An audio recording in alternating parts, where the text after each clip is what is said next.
Are you struggling to figure out how to thread your sewing machine? Don't worry, it looks more complicated than it is. I'll walk you through the basic steps, and by the end of this video, you'll know exactly what to do. Welcome! I'm a sewist with over a decade of experience, and on this channel, I help you sew practical, stylish accessories that fit your life. Now, before we launch in, it's important to know that every machine is a little bit different, but the overall process is really similar. Once you understand how the thread flows through the machine, you can apply these steps to most models. I'll be showing you the general steps, as well as some close-up clips to help you see exactly where everything goes.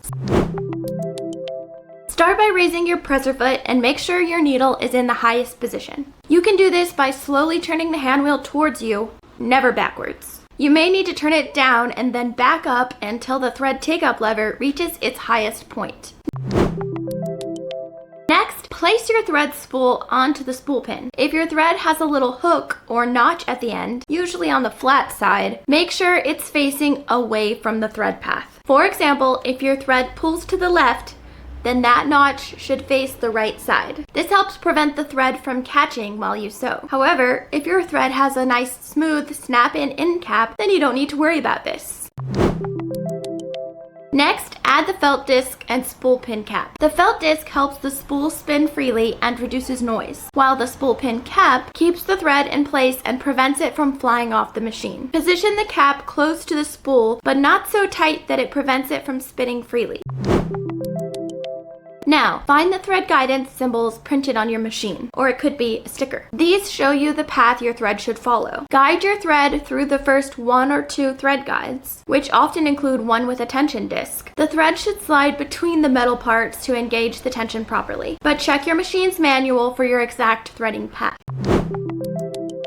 Continue following the thread guidance symbols on your machine. They're usually numbered. You'll bring the thread down the front of the machine, loop it around a tab or a guide at the bottom, and then come back up to the thread take-up lever. Make sure that the thread is fully pulled into the eye or hook of the lever. It should feel like it clicks into place. Then bring the thread back down again and slide it through the thread guide near the needle, which keeps the thread close to the needle bar. Now it's time to thread the needle. My machine has an automatic needle threader, so I'll be using that. But if yours doesn't, no problem. You'll just be threading it manually by passing the thread through the hole at the tip of the needle from front to back.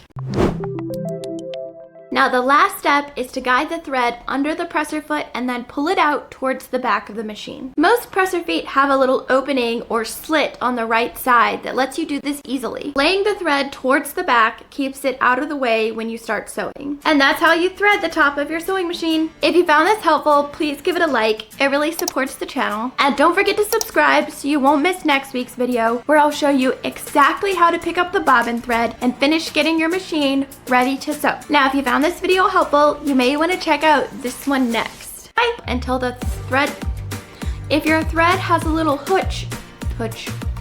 add this prevents it from flying off